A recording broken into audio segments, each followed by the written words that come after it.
황당한 교회 주인이라는 제목으로 말씀을 나누고자 합니다. 여러분은 교회의 주인이 누구라고 생각하십니까? 어떤 사람은 목사가 주인 아니야? 이렇게 말하는 사람이 있을 것입니다. 약간 삐딱한 사람이죠. 또 어떤 사람은 성도가 주인 아니야? 이렇게 말하는 사람이 있을 것입니다. 이런 사람들은 나름 민주주의 정신이 투철한 사람일 것입니다. 그러나 우리가 다 아시듯이 모범답안은 교회의 주인은 교회의 머리 대신 예수님이십니다. 먼저 목사가 주인 아니야 하는 분들은 목사가 교회의 주인 행세하니까 목사가 주인이겠지, 이렇게 삐딱하게 생각하는 사람들일 것입니다. 그런데 목사님들 중에서도 겉으로는 아닌 척하면서 자기가 주인인 걸 마음속에 두고 사는 사람이 있어요. 자기가 주인으로 생각하는 사람들이 있어요.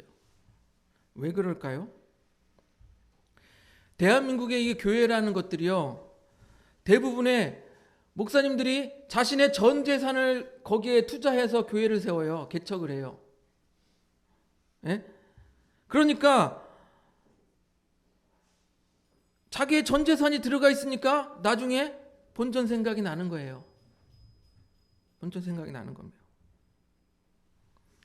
그러니까 말로는 예수님이 교회의 주인이라고 말을 하면서 정작 자신이 교회의 주인 행세를 하는 것입니다. 그런 생각이 있으니까 또한 자기 아들에게 목회를 세습하는 것 아니겠습니까? 이대성 목사라고 별 수 있습니까? 똑같은 사람인데. 그래서 저는 이런 사실을 알고 나는 개척할 때 전 재산을 투자하지 말아야 되겠다. 나도 똑같이 될 수 있으니까 아예 전 재산을 투자하지 말아야 되겠다. 본전 생각 안 나게. 그러나 어찌저찌 하다 보니까 저도 이렇게 개척할 때 비록 적은 돈이지만 그때 당시 전도사하고 힘들게 어렵게 적금하여 모아둔 돈을, 거의 전 재산과 같은 적금하여 모았던 돈을 개척하는 데 헌금을 했습니다. 그런데 그건 단지 헌금이에요. 헌금. 투자가 아니라 헌금이에요. 이제 주님께 드렸으니까 내 것이 아닌 거예요. 내 거라 생각하면 본전 생각 나는 거고, 내가 드렸다고 하면 본전 생각 나는 건데, 오로지 하나님께 드렸다, 주님께 드렸다 이렇게 생각하면 본전 생각이 안 나는 거예요. 왜 목회자들이 그렇게 말씀을 가르치면서 말씀대로 살아야 하지 않겠습니까? 요한복음 12장 24절을 보면은요, 넘겨주세요. 12장 24절 같이 읽습니다. 시작. 내가 진실로 진실로 너희에게 이르노니 한 알의 밀이 땅에 떨어져 죽지 아니하면 한 알 그대로 있고 죽으면 많은 열매를 맺느니라. 목사님들이 맨날 설교하잖아요. 한 알의 밀알이 되어라, 한 알의 밀알이 되어라, 썩어서 죽어라. 그런데 자기는 한 알의 밀알이 안 되고 내 헌금은 내가 한 건데 내 것이었다라는 그 생각이 죽지 않는 거예요. 그 드렸던 것이 하나의 밀알이 되어서 썩어 없어지는 것이 아니라 내 것이라는 생각이 계속 남아있는 거예요. 그러면 열매를 맺을 수 없습니다. 그리고 성도가 주인이라고 하는 분들은 이렇게 생각을 합니다. 아니, 목사가 개척을 했어도 교회가 이만큼 성장하는데 다 성도들의 그 헌금이 다 들어간 거 아니야? 이렇게 생각합니다.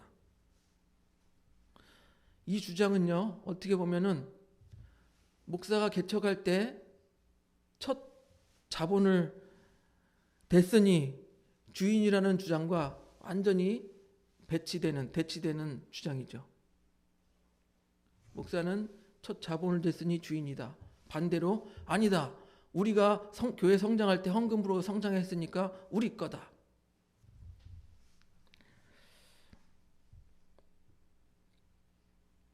이 두 관점 모두 다요, 상당히 물질적인 관점에 머물러 있는 것입니다. 정말 황당한 교회의 주인들이 아닙니까? 그렇게 세상에 매이지 말고 물질에 매이지 말라 그러면서 정작 본인들은 물질적 관점에 매여 있는 거예요. 교회에서 보면요, 웃겨요. 교회에게 이익이 나는 부분에 있어서는 서로 자기의 주도권, 주인이라는 주도권을 주장하려고 합니다. 그러나 교회가 손해를 보고 피해를 입었을 때는 서로 자기가 주인은 아니라고 밀어요. 주인은 목사죠. 목사가 책임져야죠. 이 모든 것이 권리에 집중되어 있기 때문이라고 생각되어집니다. 목사들이나 성도나 권리에 집중하기보다 자신의 역할에 집중해야 된다는 거예요. 자신이 주인이라는 권리보다는 자기가 주인처럼 생각하는 주인의식을 가지고 자기의 역할에 최선을 다해야 되는 거예요. 왜 그럽니까? 교회의 주인은 예수님이고 우리는 뭐예요? 예수님의 종들 아닙니까? 그런 의미에서 오늘 초대교회 7 집사의 선출 과정을 함께 보길 원합니다. 예루살렘 교회는요, 특징이 있어요. 구제와 복음 전파에 힘썼습니다. 어떻게 했냐면요, 초대교회 성도들은 자신들의 전 재산을 팔아서, 우리 지난 주에도 배웠죠. 전 재산을 팔아서 교회에 헌납하고 교회에 모여서 공동체 생활을 했어요. 공동체 생활을 하면서 복음 전파에 힘썼습니다. 그래서 초대교회는 성장하고 또한 예수님을 믿지 않는 유대인들에게도 칭찬을 받았어요. 그리고 그 안에 공동체 가운데 사랑과 은혜가 넘쳤습니다. 그런데 이렇게 점점 수적으로 부흥하다 보니까 교회가 수만여 명이 되었다고 그래요. 수만 명이 모이게 되니까 내부적으로 갈등이 생겼습니다. 내부적으로 어떤 갈등이 생겼습니까? 사도행전 6장 1절을 보겠습니다. 6장 1절 우리 같이 읽습니다. 넘겨주세요. 6장 1절 시작. 그때 제자가 더 많아졌는데 헬라파 유대인들이 자기 과부들이 매일 구제에 빠짐으로 히브리파 사람을 원망하니. 예루살렘 교회는요, 이 본토 히브리파 유대인들도 있었지만 외국에서 살다가 귀국하여서 복음을 듣고 나가 교회에 들어가야 되겠다, 교회 공동체에 들어간 사람들이 있어요. 그런데 이 문제는 뭐냐면요, 외국에서 살다 온 이 헬라파 유대인 출신들이, 그 출신 과부들이 이 구제에서 자꾸 빠졌다라는 거예요. 제외됐다라는 거예요. 아마도 이 원래 있던 히브리파 유대에 살고 있던, 예루살렘에 살고 있던 원래 히브리파 유대인들이 밖에서 들어온 헬라파 유대인들을 아무래도 배타적으로 대했던 것 같아요. 텃세 같은 거 있잖아요. 텃세 같은 거. 그래서 급기야는 이 헬라파 유대인들이 이 히브리파 유대인들을 향하여서 원망과 불평을 하게 된 것입니다. 이런 문제가 발생하니까 이 12명의 사도들만 가지고는 이 교회 행정을 감당할 수 없겠다, 이렇게 생각이 되어진 거예요. 그래서 사도행전 6장 2절을 보면요, 우리 같이 읽습니다. 넘겨주세요. 사도행전 6장 2절 같이 읽습니다. 시작. 12사도가 모든 제자를 불러 이르되 우리가 하나님의 말씀을 제쳐놓고 접대를 일삼는 것이 마땅하지 아니하니. 이 접대를 일삼는 것이라고 표현된 것은 곧 구제와 봉사를 말하는 거예요. 구제와 봉사를 그것만 하는데도 너무 힘들다, 사도들이 그렇게 말하는 거예요. 사도들이 말씀을 가르쳐야 하는 게 이 사도들의 주된 역할일 것인데 이 구제하고 봉사하는 일만 치중하고 있다는 것이에요.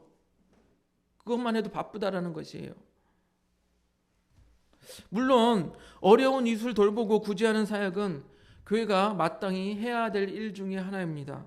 구제는요, 교회가 예배, 전도, 성도의 교제와 더불어 이 교회의 중요한 역할 중에 하나가 구제예요. 그렇다고 이 교회가 말씀은 제쳐놓고 구제만 치중하면 어떻습니까? 세상에 세속화된 사업장과 다를 바가 없게 되는 거예요. 또 구제 없는 교회는 어떻습니까? 사랑은 없고 그냥 말씀만 주구장창 외치는 그런 교회가 되는 거예요.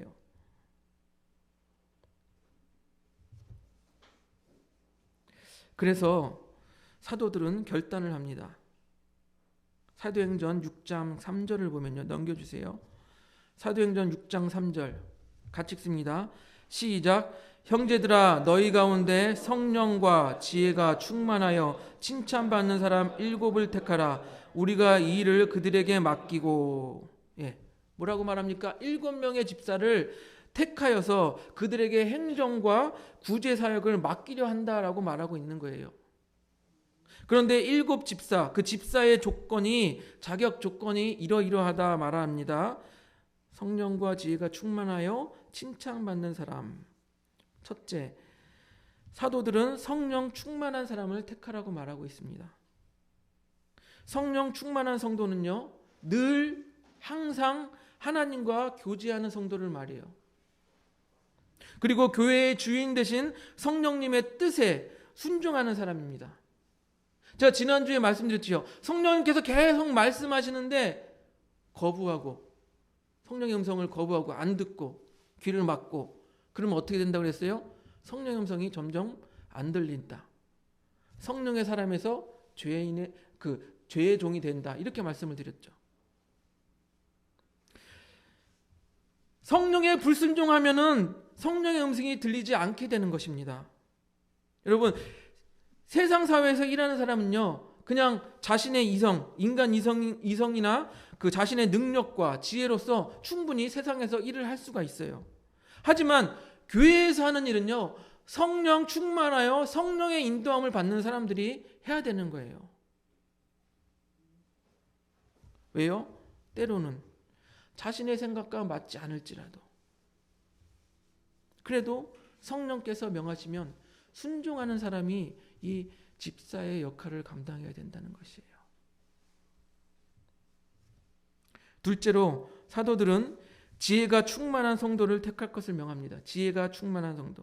여러분, 이 지혜라는 것은요, 여기서 말하는 지혜라는 것은요, 머리가 비상하게 좋아서 똑똑한 사람, 그런 지혜를 말하는 게 아니에요. 여기서 말하는 지혜는 무엇이냐면 하나님의 말씀을 잘 알고 그 말씀을 자신의 삶에서 잘 적용하는 사람, 그런 지혜를 말하는 거예요. 말씀을 잘 알고 그 말씀을 가지고 세상 속에서 잘 적용하면서 살아가는 사람, 그 말씀을 적용하는 지혜, 그 지혜를 말하는 거예요. 그래서 이런 사람은요, 하나님의 사랑과 진리를 잘 이해하고 있으며 또한 선악을 분별하는 지혜를 가지고 있습니다. 그런 사람이 집사가 되어야 된다는 것이에요. 그리고 모든 일을 하면서 하나님께 영광을 돌리고 사람들에게는 평안과 덕을 끼치도록 지혜롭게 행하는 사람이라는 것이에요. 자신의 일을 열심히 하겠다고 다른 직분자들과 막 싸우고 내가 하는 게 맞아, 어쨌다 저쨌다 그러면서 싸우고 평안을 해치는 것은 집사의 바른 모습이 아닐 것입니다. 여러분, 이렇게 공동체에서 협심하여서 싸우지 않고 협심하여서 일하는 것도, 그것도 지혜예요. 그것도 지혜예요. 지혜로운 사람인 거예요. 셋째로 사도들은 칭찬 듣는 사람을 택할 것을 명합니다. 칭찬 듣는 사람이란 믿음과 충성이 검증되어서 교회 안에서 평판이 좋은 사람. 저 사람은 잘하지, 믿음생활 잘하지, 신앙생활 잘하지, 평판이 좋은 사람. 여러분, 성도가 성령 충만하고 지혜가 충만한 것을 어떻게 알 수 있습니까? 우리가 그들의 마음속을 꿰뚫어 보나요? 아니죠. 모르죠.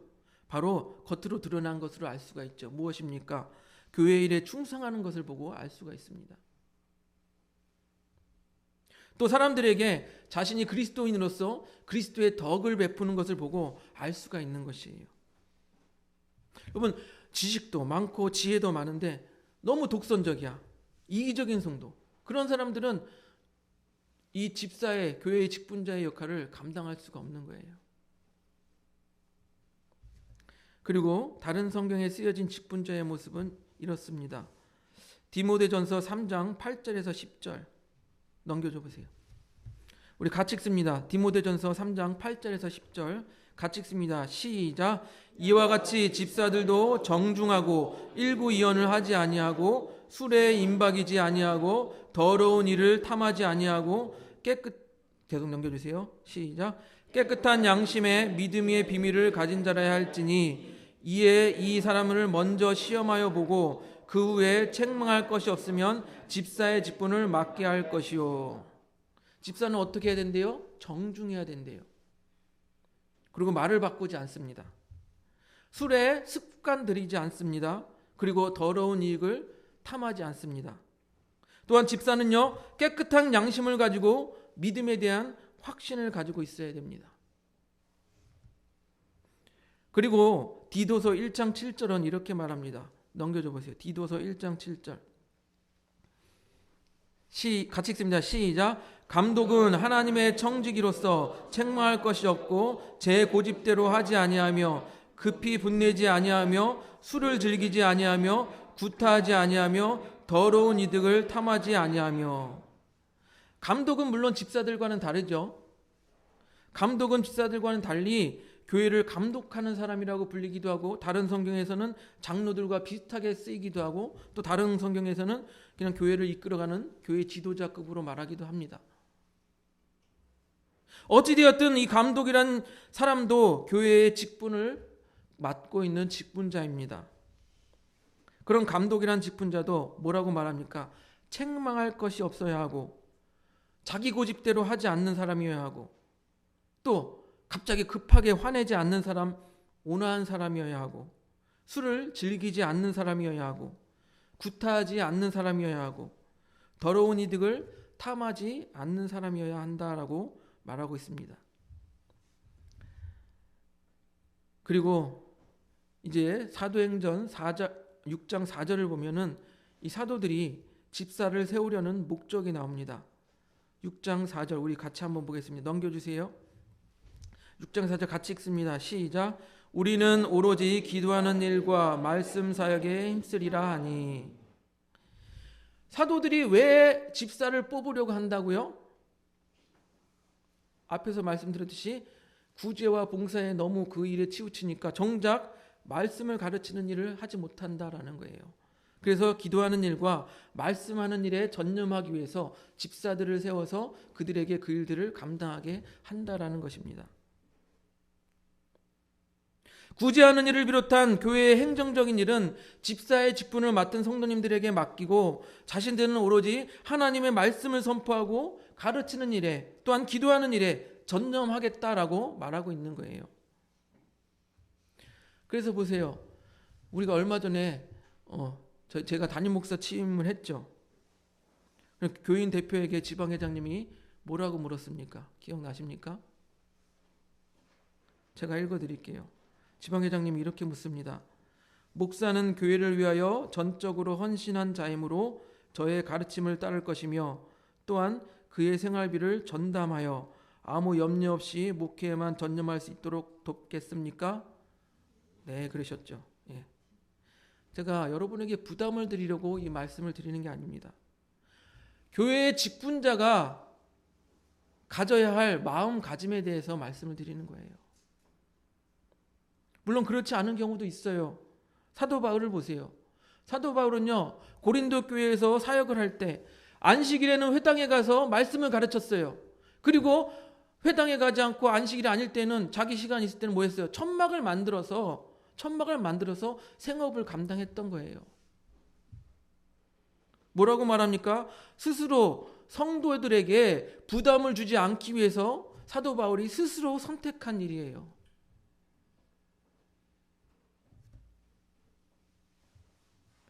오늘 본문도 보면요, 초대 예루살렘 교회는요, 사도들이 그냥 처음에는 다 했어요. 구제, 봉사, 행정, 말씀 가르치는 거 다 했어요. 모두 했었는데 교회가 이제 성장함에 따라서 사도가 교회 행정을 치우치기보다 이제는 말씀을 전하고 기도하는 일을 해야겠다라고 판단하게 된 거예요. 즉 무엇입니까? 교회가 나아가야 할 방향에 대해서 가르치고 있는 거예요. 방향. 그리하여서 믿음과 성령에 충만한 7집사를 세우니까 사도들이 기도하고 안수하였다라고 합니다. 그렇게 했어요. 7집사를 세워서 사도들은 사도들의 역할에 충실하고 집사들은 집사 자신들의 역할에 충실하게 되니까 이 초대교회 예루살렘 교회는요, 헬라파 유대인과 히브리파 유대인들이 처음에 갈등이 있었다고 말씀드렸죠. 갈등의 문제가 해결됐어요. 더 중요한 것은 하나님의 말씀이 점점 왕성하여졌다라는 거예요. 이해가 되세요? 사도가 사도의 역할에 충실하고 집사가 집사의 역할에 충실했더니 하나님의 말씀이 점점 왕성하여졌다라고 말하고 있습니다. 사도행전 6장 7절을 보겠습니다. 넘겨주세요. 사도행전 6장 7절 우리 같이 읽습니다. 시작. 하나님의 말씀이 점점 왕성하여 예루살렘에 있는 제자의 수가 더 심히 많아지고 허다한 제사장의 무리도 이 도에 복종하니라. 아멘. 하나님의 말씀이 더욱 왕성하여진 것뿐만 아니라 제자의 수가 심히 많아져서 더 부흥하게 됐어요. 더 놀라운 것은 무엇입니까? 허다한 제사장의 무리도 예수님을 믿게 되었다라는 거예요. 여러분, 제사장의 무리가 어떤 사람들입니까? 제사장들이 교회를 핍박하는 이 대제사장들의 밑에 있는 사람들이 제사장들 아닙니까? 그들의 부하예요. 그런 사람들이 마음을 돌이켜서 교회로 돌아왔다는 거예요. 당시에는요, 예루살렘에 이 대제사장, 제사장을 감당할 수 있는 이 레위인이 18,000명 정도 있었다라고 합니다. 그 중에 8,000명 정도가 제사장이 되어서 이 대제사장들을 도와서 성전에서 제사 드리는 일을 도왔다라고 합니다. 그런데 이 당시에는요, 구약시대처럼, 구약시대는 뭐냐면 하나님께 제사를 드릴 때 제물의 11조를 이 제사장들의 기업으로 삼았어요. 그들도 먹고 살아야 될 거 아니에요. 제물의 11조를. 그런데 이 당시에는 그렇게 하지 못하고 제물의 11조를 제사장들에게 제대로 주지 않았던 거예요. 그러니까 제사장들이 가난에 시달리고, 심지어는 이 제사장들 중에서 이 제물의 11조를 받지 못하니까 굶어 죽는 사태도 발생되는 거예요. 이런 상황 속에서 초대교회 예루살렘 교회가 구제에 힘쓰니 그들의 구제에 받아서 먹고 생명을 연장하잖아요. 그럼 어떻게 돼요? 그들도 마음을 돌이켜 예수님에게로 돌아오게 된 거예요. 초대교회가 구제 사역을 열심히 하니까 유대교회에 있던 제사장들이 그들이 마음을 돌이켜 기독교인으로 개종하는 사람들이 많았다라는 거예요. 사랑하는 성도 여러분, 교회의 주인이 누구입니까? 목사입니까? 성도입니까? 아니면 특별한 무슨 직분자입니까? 교회의 주인은 예수님입니다. 우리 모두, 다만 우리는 주인의식을 가지고 교회 안에서 자신의 역할에 충실하면 되는 거예요. 목회자는 목회자의 역할에 충실하고, 집사는 집사의 역할에 충실하고, 권사는 권사의 역할에 충실하고, 장로는 또 장로의 역할에 충실하면 되는 거예요. 지난 금요일에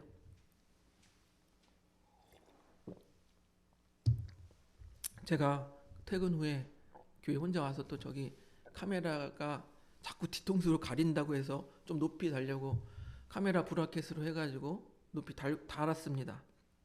달고 있는데 갑자기 이 집사님이 전화를 하셨어요.